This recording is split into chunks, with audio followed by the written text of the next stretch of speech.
Eu conheci a Cristolândia através de um colega meu, né? Que ele chamou eu pra um dia vir aqui tomar um café da manhã, que não tinha onde tomar um café da manhã, eu vim com ele. Aí foi onde eu vi aqui que tem amigos de verdade, entendeu? Porque eles têm Deus no coração.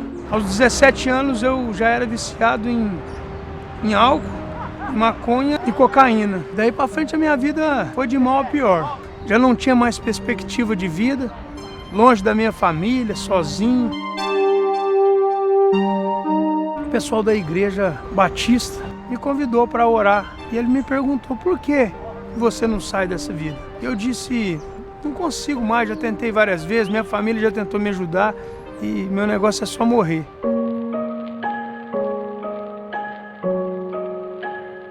Morador de rua há 10 anos, aqui nas imediações dos Campos Elíseos, Cracolândia, região de São Paulo. Eu vim em busca de ajuda, porque lá no meio do fluxo entre 2.000 ou mais pessoas, a propaganda foi de boca em boca. Onde será que eu arrumo ajuda? Roupa, comida, banho, psicóloga, alguém que possa escutar na hora do aperto. Uma pessoa que já tinha passado pela Cristolândia, já tinha sido liberta, ele começou a gritar o meu nome e falar: Jesus vai transformar a sua vida hoje. Eu consegui uma vaga para você na Cristolândia. Eu comecei a entender, aprender a caminhar com Cristo. Hoje, pela misericórdia de Deus, eu sou uma pessoa liberta. Meus pais me recebem lá em casa de braços abertos. Voltei a estudar, fiz um curso radical. E hoje, pela misericórdia de Deus, eu posso andar aí na Cracolândia e poder ajudar outras vidas que ainda não entenderam que só o Senhor é o caminho, a verdade e a vida.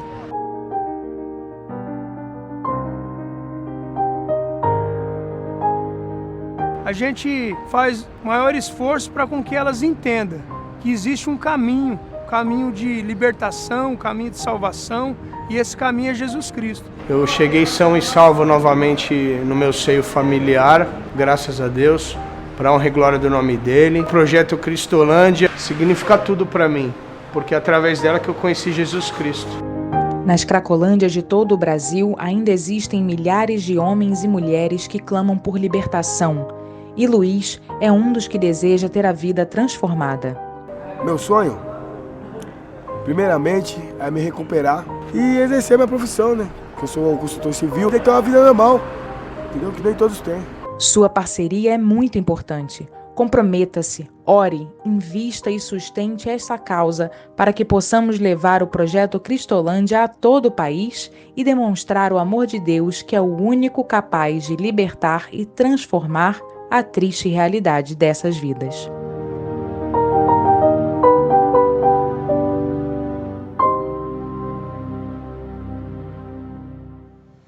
Caros irmãos, boa noite, a graça e a paz do Senhor Jesus. Nós estamos chegando ao final da nossa campanha de missões nacionais. Encerramos no domingo e eu gostaria de incentivar a você, se você tiver a sua oferta para entregar, que o faça até lá, para que na semana que vem, mais tardar, no final da outra semana, nós enviemos a nossa oferta para a junta, tá bom? Porque Ele me amou. Porque Ele me amou, eu amo. Porque Ele me amou, multiplico. Porque Ele me amou, oro. Porque Ele me amou, reparto. O nosso alvo é R$4.000 como oferta de missões nacionais deste ano. Ok? Eu quero, então, convidar você para o nosso culto, para o nosso tempo de adoração. E para isso eu quero ler com você no capítulo 37 do Salmo, no versículo 5. Salmo 37, 5. Entrega o teu caminho ao Senhor, confia nele, e o mais ele fará. Nós vamos orar a Deus. Pai, é bom estarmos na Tua presença nesta noite, para esse tempo de adoração, de louvor, tempo de comunhão. tempo de estarmos buscando a Tua Palavra para a nossa orientação, para o nosso fortalecimento, para a nossa edificação. Deus, nós te agradecemos pela vida, te agradecemos pelos Teus cuidados, pela Tua bondade que nos alcança todos os dias, Pai. Faz-nos, Deus, corações incansáveis em agradecer ao Senhor. Também, ó Deus, nos juntamos para intercedermos uns pelos outros, pedindo que a Tua bondade, a Tua boa mão paire sobre as vidas dos nossos irmãos, sobre a vida daqueles por quem intercedemos pessoalmente, particularmente. Abençoa, Deus, famílias que estão enlutadas. Toma conta, Senhor Deus, dos corações, consola, abençoa. Te pedimos também, ó Deus, por aqueles que estão passando por tempo de enfermidade ou com alguém na família que está enfermo. Nós te pedimos, Senhor Deus, também consolo, esperança, paz no coração, entendimento, ó Deus, de que em todas estas coisas somos mais do que vencedores por amor daquele que por meio daquele que nos amou, o Senhor Jesus Cristo. Deus, nós assim intercedemos por nossos queridos, aqueles que estão na mente, no coração de cada um, o Senhor conhece bem. Abençoa, Deus, a nossa reunião, o nosso encontro. Te pedimos, Senhor Deus, pelo planejamento da nossa volta aos cultos presenciais, que o Senhor nos oriente, nos dê entendimento, a fim de que as coisas sejam organizadas e de que o objetivo principal seja cumprido, ó Deus, que é o louvor, a honra e a glória ao Teu nome. Muito obrigado, Deus, por essa oportunidade que o Senhor nos dá de nos juntarmos via a tecnologia. Sabemos que é provisão do Senhor e nós te agradecemos. A nossa oração é em nome de Jesus. Amém. Muito bem. No dia 8 de novembro, nós voltaremos com os nossos cultos presenciais. Eu gostaria de contar com a colaboração e a compreensão dos irmãos. Nós só poderemos ter aqui 30 pessoas no domingo, às 19 horas. E eu vou enviar para os irmãos, a partir da semana que vem, um recado perguntando aos irmãos quem gostaria de vir ao culto do domingo. Os 30 primeiros que responderem, então, terão a sua reserva feita. Quem me ligar depois e mandar um recado depois dos 30, então eu vou avisar, irmão, nós já temos 30, mas a tua vaga, o teu lugar está reservado para o domingo que vem, tá bom? Então, e aí, conforme as ligações os recados forem chegando, a gente vai organizando. Também eu vou precisar muito da sua colaboração com relação aos visitantes. Há uns 2 domingos atrás, eu estava aqui no horário do culto, as luzes estavam acesas e uma família veio aqui, eles não são da igreja, perguntando se estávamos abertos, se iríamos ter culto, e aí eu conversei, expliquei, mas provavelmente teremos visitantes, e talvez, para os visitantes nós não podemos avisar, mandar recado, também seria muito desagradável chegar aqui, nós já temos 30 pessoas membros da igreja, né, então você ver algum visitante entrando na igreja, e se você estiver aqui, então, por favor, eu vou pedir a colaboração dos irmãos, levantem-se, deem lugar aos visitantes, para que nós não deixemos de atendê-los, tá bom? Eu quero, então, contar com suas orações, não é uma logística simples, e eu preciso muito contar com as orações dos irmãos e com a tua colaboração, tá bom? E eu sei que eu tenho uma igreja compreensiva, eu sei que tenho irmãos muito de bom senso, e eu já louvo a Deus por tua vida e por esse momento que nós vamos viver agora. Tá bom? Muito obrigado. Que Deus abençoe a cada um dos irmãos.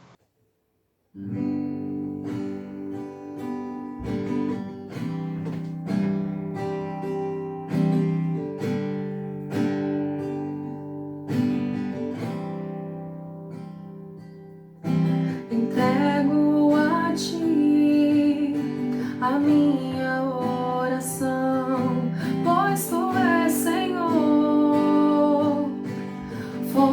de águas vivas que há em mim.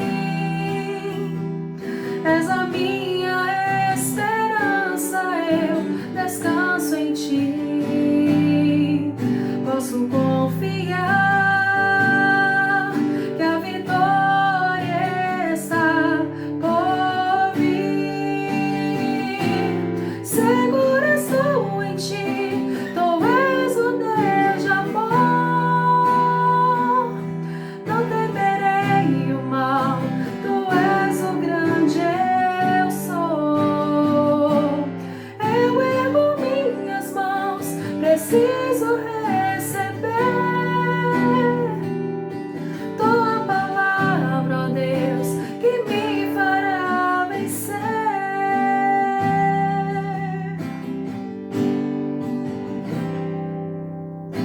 Entrego a ti a minha oração, pois tu és Senhor,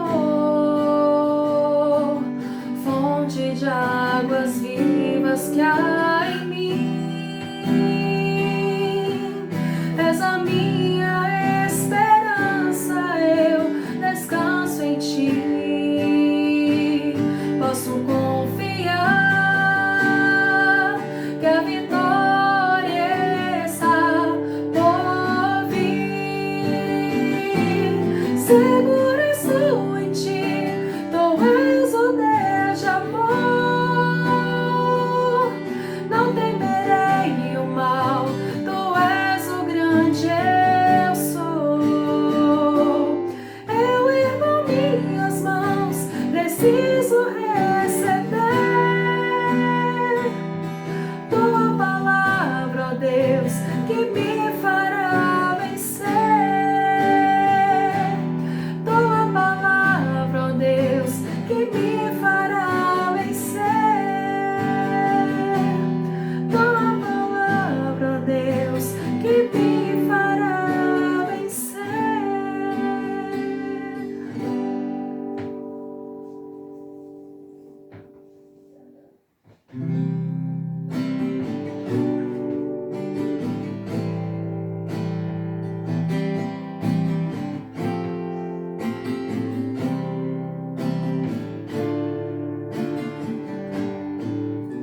Sonda-me, Senhor, e me conheces. Quebranta o meu coração. Transforma-me conforme a tua palavra e enche-me até que em mim se ache só a ti.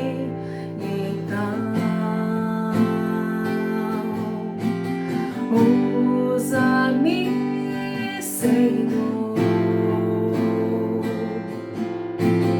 Usa-me como um farol que brilha à noite, como ponte sobre as águas, como abrigo no deserto, como flecha que acerta o alvo. Eu quero ser usado da maneira que te agrade, em qualquer hora e em qualquer lugar. Eis aqui a minha vida, usa-me, Senhor. Usa-me, sonda-me, quebranta-me, transforma-me, enche-me e usa-me.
enche-me e usa-me, Senhor, e usa-me, Senhor.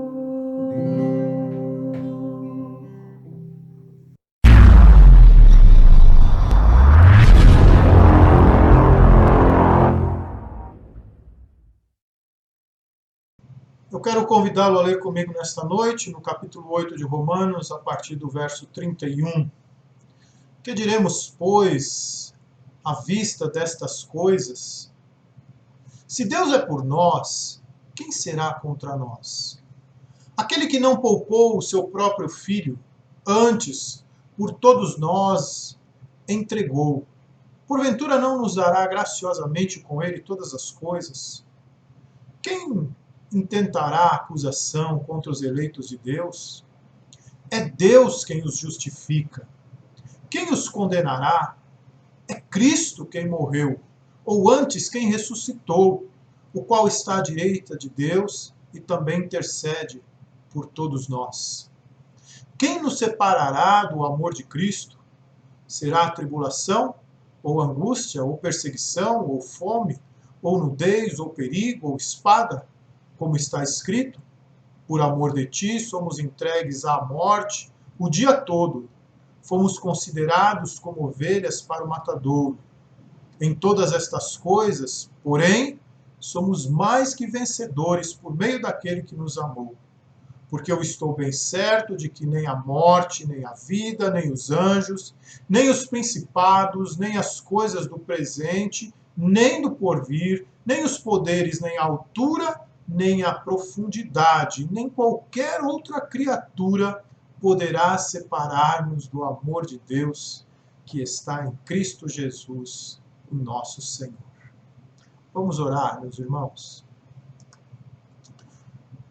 Pai, nós te damos graças por essa noite, por podermos nos juntar para refletirmos na tua palavra.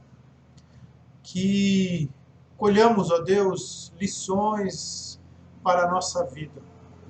Que tenhamos, ó Deus, fortalecida a nossa paz e a nossa coragem de encararmos o mundo perigoso por amor do Senhor. Em nome de Jesus. Amém. Paulo inicia esse novo parágrafo com uma pergunta que requer de nós uma resposta como posicionamento acerca do que foi escrito anteriormente. Mais imediatamente nos versos 29 e 30, quando ele diz assim: porquanto aos que de antemão conheceu, também os predestinou para serem conformes à imagem de seu Filho, a fim de que ele seja o primogênito entre muitos irmãos. E aos que predestinou, a esses também chamou, e aos que chamou, a esses também justificou, e aos que justificou, a esses também glorificou. Que coisas são estas sobre as quais Paulo requer de nós um posicionamento, ou requereu de seus leitores um posicionamento? Que coisas são estas sobre as quais ele pergunta: o que diremos acerca destas coisas? Primeiramente, nós vimos que Deus nos conheceu de antemão, ele formou a cada um de nós, ele construiu o ser humano. E depois, em segundo lugar, Paulo fala da nossa predestinação. Porquanto aos que de antemão conheceu, também predestinou. Deus providenciou em Cristo um destino para a humanidade. Ele diz assim, através de João: porquanto Deus enviou o seu Filho ao mundo, não para que julgasse o mundo, mas para que o mundo fosse salvo por ele. O objetivo de Deus em Cristo Jesus era destinar ou predestinar o mundo à salvação. Deus amou o mundo, e o que foi planejado e levado a efeito na pessoa de Jesus tem alcance universal, tem poder para salvar todos. Pois assim como por uma só ofensa veio o juízo sobre todos os homens, para a condenação, assim também, por um só ato de justiça, veio a graça sobre todos os homens, para a justificação que dá vida. Romanos 5:8. Se por Adão veio a perdição a todos, por Jesus veio salvação para todos. Portanto, a humanidade foi destinada ao pecado por Adão. A humanidade foi destinada à graça por Jesus. Então todos seremos salvos? Não. Não é isso que a Bíblia afirma. O destino de perdição, ele é impositivo. Ele não dá ao ser humano a possibilidade de escolha. O inimigo é cruel, é arbitrário. Ele envolveu toda a humanidade no pecado e por Adão levou todos consigo. Porém, a graça de Deus envolve liberdade. A graça de Deus não é arbitrária. Ela não se impõe ao homem. Ela foi dada a todo homem. Ela foi oferecida a todos os homens. Nós nunca obrigamos alguém a aceitar o Evangelho. Deus não obriga as pessoas a aceitarem o sacrifício de Jesus por suas vidas. Sabemos que quando isso aconteceu na história, quando um grupo, quando uma comunidade foi imposta, foi obrigada a se converter, a ser cristianizada, por exemplo, no trabalho de catequização das ordens católicas sobre os povos conquistados da América, isso não deu certo. A graça envolve fé e envolve liberdade. Ninguém consegue exercer fé de forma obrigatória. E Deus valoriza a nossa decisão livre, o nosso arrependimento sincero. É fruto, sim, de um trabalho do Espírito Santo. Ele capacita o homem a responder ao chamado de Deus. Diz assim o texto em João também: quem nele crê não é julgado. O que não crê já está julgado, porquanto não crê no nome do unigênito Filho de Deus. O julgamento é este, que a luz veio ao mundo e os homens amaram mais as trevas do que a luz, porque as suas obras eram más. Amar mais algo do que outro é uma decisão de liberdade. Fomos então predestinados e também fomos chamados. Os chamados são os que responderam sim à graça de Deus. São aqueles que se rendem à voz do Espírito e que humildemente se arrependem de seus pecados e se entregam ao amor de Deus. Estes, então, são justificados, são declarados e tratados por Deus como justos, como inculpáveis, e isso em virtude da obra de Cristo na cruz. E a esses também ele glorificou. Ser glorificado significa ter todo o pecado erradicado e ser aperfeiçoado em corpo e alma, como Paulo já tratou nos versos de 18 a 21, ele diz: a glória que será revelada em nós, ou a liberdade da glória dos filhos de Deus. Paulo se refere à nossa glória futura, mas ele fala no passado. Ele diz assim: a esses também glorificou. A nossa glória é tão certa porque na eternidade ela já aconteceu. O Timothy Keller, citando James Denney, ele diz assim: o tempo verbal, na última palavra, no versículo 30, é impressionante. É a expectativa de fé mais ousada que o Novo Testamento contém.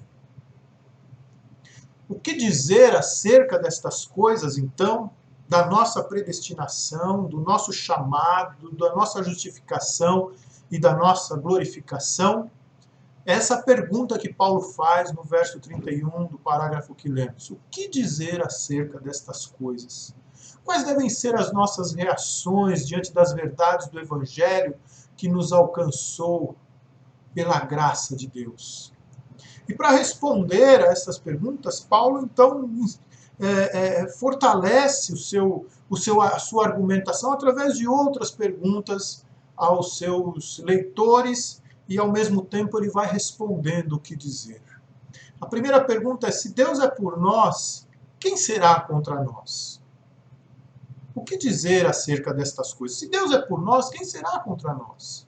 Se o Deus que planejou nossa glória é todo-poderoso, por que termos medo de oposições? A história mostra que todo movimento contra a fé cristã foi derrotado. A igreja prevaleceu sobre todas as investidas contra ela no transcorrer desses 2000 anos. Para mais. Nada foi capaz de deter a sua existência, nada foi capaz de travar o seu avanço.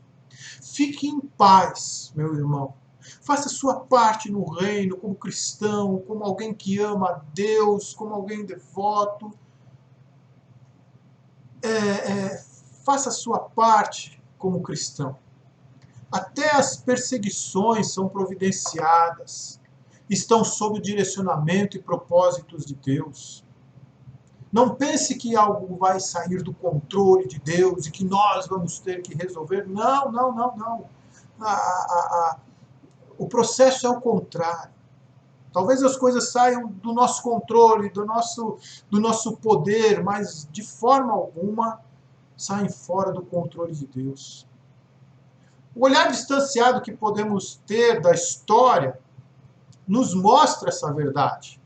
Além das promessas da palavra de Deus. A história mostra que a igreja nunca prevaleceu, que o povo de Deus, que a igreja nunca cedeu às perseguições. A história mostra que o povo de Deus prevaleceu. E a promessa de Deus diz que as portas do inferno não prevalecerão contra a igreja de Jesus, porque ela está edificada na rocha que é o Cristo de Deus, o Jesus ressurreto. Se Deus é por nós, ninguém será contra nós. Ninguém prevalecerá contra a igreja de Jesus. A segunda pergunta que Paulo faz para responder o que diremos, pois, acerca destas coisas, é: aquele que não poupou o seu próprio filho, como não nos dará também todas as coisas? Se Deus, que se dispôs a entregar o que de mais precioso ele tem para nos salvar, como nos deixará perecer por outras necessidades? Ele já providenciou tudo o que precisamos para que o nosso espírito seja suprido em todas as suas necessidades. Ele nos deu perdão, ele nos deu salvação, ele nos deu graça, ele nos deu o seu Espírito, ele nos deu a sua revelação, ele nos tirou do império das trevas para a sua maravilhosa luz, ele nos deu a igreja, ele nos dá consolação, ele nos dá esperança, ele nos dá perseverança, ele nos dá paciência. Estamos plenamente supridos em nossa espiritualidade para encararmos esse mundo que nós vivemos como servos de Deus, como cristãos. Então, aquele que não poupou o seu próprio filho vai suprir todas as nossas necessidades. A terceira pergunta é: quem tentará contra os eleitos de Deus? É Deus quem os justifica. Quem impõe culpa em teu coração e te faz sofrer? Quem tem essa autoridade maior do que Deus de te convencer de que você é culpado e te faz sofrer e ficar correndo atrás e remediar algo do qual Deus já te perdoou e sobre o qual você não pode fazer mais nada? Por que você não se perdoa, uma vez que Deus já te perdoou? Quem insiste com você dizendo que você é mais justo do que Deus? Desfrute plenamente do perdão de Deus e experimente a glória de ser livre das culpas. O Senhor te justificou, o Senhor te perdoou, Ele te purificou de toda injustiça, de todo pecado. Mas se há alguma coisa que incomoda o seu coração, confesse a Deus. Fale com Ele com o coração aberto, com sinceridade, peça perdão e resolve essa situação com Deus. Ele é fiel e justo para nos perdoar de todos os pecados. e nos purificar de toda injustiça. A quarta pergunta é: quem os condenará? Temos um advogado que sabe tudo de lei. Sabe tudo sobre condenação, sobre morte, sobre justiça, sobre injustiça. Ele conhece tudo sobre nós e tem todas as prerrogativas para interceder por nós, provando a nossa inocência, provando a nossa justificação. Foi Cristo quem morreu e ressuscitou por nós. Ele é o mediador que está à direita de Deus e intercede por nós. Ele sofreu as nossas dores, ele é o curador ferido. Ele está do nosso lado e não precisamos temer, em hipótese alguma, qualquer tipo de condenação. Ele já cumpriu todo o protocolo para provar a nossa inocência. Fique em paz. Ninguém pode te condenar. Em quinto lugar, a quinta pergunta: quem nos separará do amor de Cristo? Então, Paulo encerra todas as outras perguntas nessa. E nessa última pergunta, Paulo apela para o que move todas as disposições de Deus por nós em Cristo Jesus, a saber, o amor. Quem nos separará do amor de Cristo? A única coisa que deveríamos temer e que nos faria mal de verdade é sermos separados do amor de Cristo. Será que existe algo que poderia nos separar de Cristo, do seu amor para conosco? Nós podemos ver muitas coisas que aos nossos olhos seriam capazes de fazer isso. Problemas, dificuldades, perseguições, fome, nudez, o perigo da espada, experiências trágicas pelas quais a igreja já passou e que revelam a verdade do Salmo 42, 22, citado por Paulo no verso 36. Por amor de ti somos entregues à morte o dia todo. Há muitos obstáculos, grandes oposições.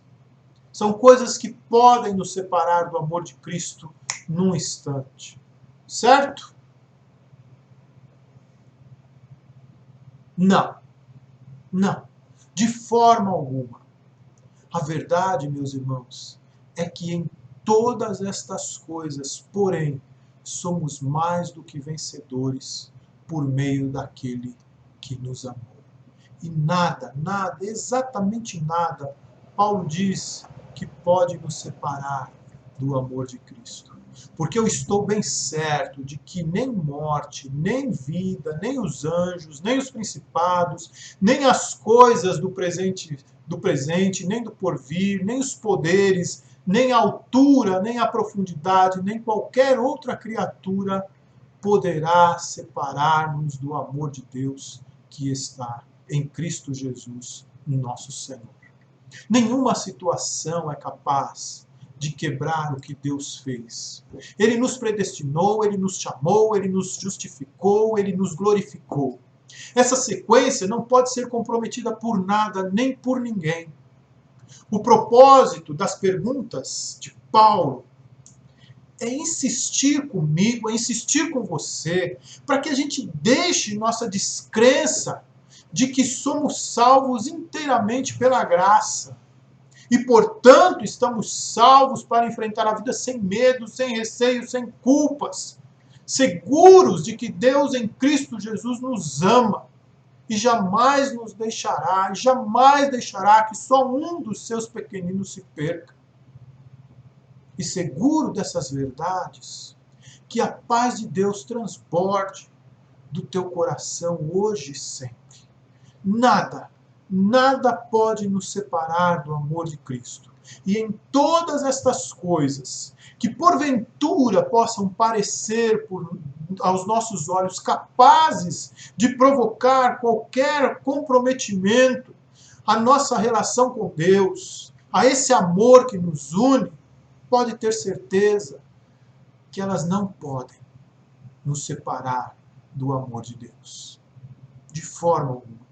Pode entregar o teu caminho de fato ao Senhor.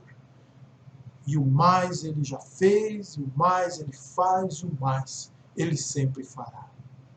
Em todas estas coisas somos mais do que vencedores por meio daquele que nos amou. O Senhor te abençoe, te dê uma noite de paz, uma noite segura nas verdades da graça do Senhor Jesus. Um grande abraço a você.